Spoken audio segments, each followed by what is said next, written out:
So the magazine actually started as a black and white 4-page newsletter in 1921, and it was created by students that wanted to just tell some of the stories about the College of Agriculture. So our mission really hasn't changed from 1921 until now. It became the Agriculturist publication in 1969 with the editor named Loren Cruz. He brought that idea to the dean that he wanted to create this magazine publication, and so that's kind of how it started. He rallied like 20 of his friends to work on that first publication with him back in 1969, and that's when they named it the Agriculturist. It went from a black and white publication to a publication with spot color in about 1992, and then we made it full color in about 2003, and that was actually my first semester. And then in 2023, we started adding a video component, trying to just kind of evolve as we go.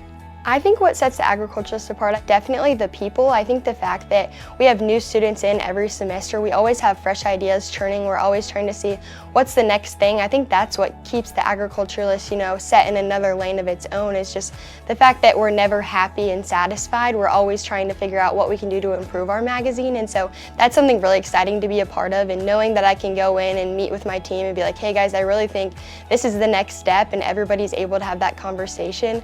Definitely makes it an exciting publication to be a part of, I would say. It's the quality of the students that we get to work with, and they're bright and articulate about what they want to accomplish, and they come in with goals. A lot of the students will take the class once, and then there'll be a group of students that'll really have a heart for magazine production and want to see how it's the backside of what that process is.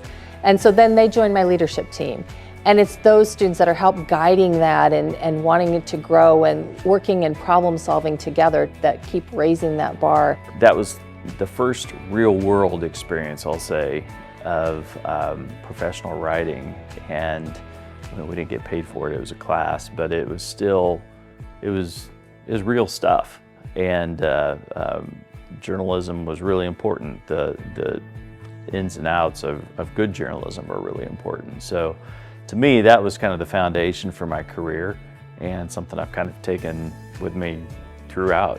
Being involved in the Agriculturist has really helped from a hands-on standpoint, just because I feel like there's so many classes that I sit in and they're like, this is how you write an article, or this is how you communicate with these people, but if you're not really doing it, sometimes it's hard to understand how that's actually happening. And so being involved in the magazine, I actually get to see like, oh, this is how I need to target my language because these are the type of people that are going to read it. And so I think you never really truly understand something until you do it. And so I think it's very unique that at K-State we have the opportunity to actually put something together and see that firsthand. And I just remember just stupid things like the music we listened to or the conversations we would have, again, with people who would become lifelong friends and people that I admire and respect and am proud of for what they've accomplished. It was just good people, and I look back at that with a lot of fondness. When I first joined the Agriculturist, I had no idea the connections that I would make because of it. I've gotten such a strong friendship with the different people I've gotten to work with, especially being involved with the magazine for 2 years of my college career.